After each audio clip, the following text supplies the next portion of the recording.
Chair, well, I think my question sort of ties in with that.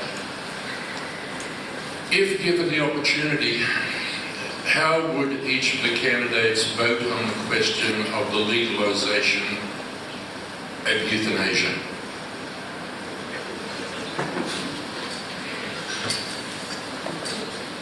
Who wants to start?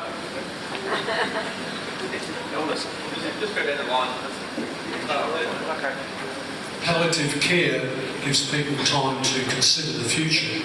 Euthanasia truncates that time frame and can often be induced on a person, or they can be persuaded or manipulated prematurely. Then sometimes breakthroughs happen in attitudes at the last minute, and if you shorten that through intervention, human intervention, it's not, thou shalt not kill. You know, God doesn't want us to go around, and doctors are committed to an oath of sustaining life, not taking it. I'm not going to sit up here and just tell you what you want to hear. I'll give you an honest answer. I'm torn between it. It's something I would have to consider for a little bit longer than just tonight with that question. So I'm not going to say either way. That's a tough one. That's a real tough one. I'm sorry, but that's my answer. What's the name of that doctor that's standing for the Senate? Dr. Noyes, is it? Nitsky. Nitsky, yes. Well, he believes that what the point he's pushing, he believes the point he's pushing is a valid one, that there are some people that have got to dire straits. They're not being pushed, they're not being manipulated. You don't have families wanting to die as quickly as possible so they can get at their assets and things like this. But he believes there are some people with legitimate concerns on this. If it ever had to be voted on, I think it should be on a point of principle and a free vote in Parliament. That's the only way I can see some satisfaction coming out of the system. I understand that this is a state issue rather than a federal issue, except in Northern Territory and the ACT, where the federal government has overridden in the past the Northern Territory government when they attempted to implement it. In terms of where I would stand on it, look, I would be very reluctant to support it. You know, so I'd really have to look at the legislation, and I'd certainly be talking to a lot of people. And I started off talking about values. I'd go back and look at those values. I'd consult with lots of people. I can't give a commitment as to kind of where I'd stand on it. I cannot imagine I'd be likely to support it though. As with most progressive social issues, the Greens are again at the forefront. We've had voluntary euthanasia in as a staple policy for years. Our lead Senate candidate in this election, Kate Fairman, who's been here, who I've taken her up to look at some forestry issues, she put in the Greens bill into the state legislative council, I think, last year, and I think it failed. But anyway, she's our Senate candidate, so she's very pro-voluntary euthanasia. Yeah, look, I wouldn't be voting for euthanasia.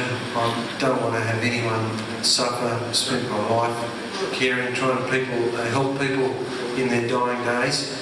But euthanasia is a different step up to palliative care, where you just fly up to the Northern Territory and organise your passing. I couldn't in conscience agree with that.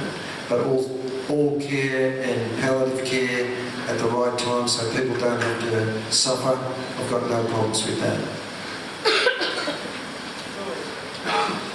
On all social issues, we've got a conscience vote at Parliament United. So every single issue, whether it be gay marriage or euthanasia or abortion or whatever it may be, we get a full conscience vote. So it's pretty important for me to have signed up on that, so that I know that I have got that choice whenever a decision comes through.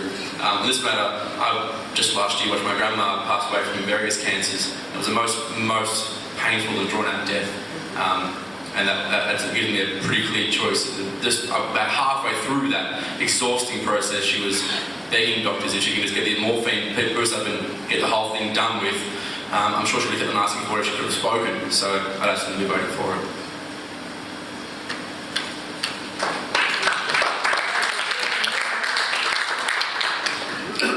I'll just be honest and say I truly don't know the answer to this question. I have a brother with cerebral palsy. I watch him suffer, and I still don't know the answer to the question.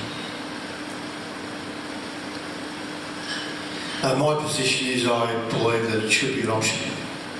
The reason I believe that is that many people go through palliative care for far too long, and sustaining unsustainable life is not something that I have seen with my grandmother. And I don't believe that we should prolong that situation of suffering when it's beyond help. So it is a difficult situation to watch. Many of us have seen it. And it's one of those issues as a federal member or a state member or someone in a position. But I also believe that the final decision for that person rests with that person and their family, and I believe they should know best and in consultation with doctors. So, and I would suggest that many people have had assistance through their suffering, which is very close to that situation of assisted death. So it is a tough one, very tough, but I think that's what we need to get to. I think that was a great, thoughtful question. Thank you very much for that. I'm actually going to ask a question here. I'll get to people just because I'm dying to find out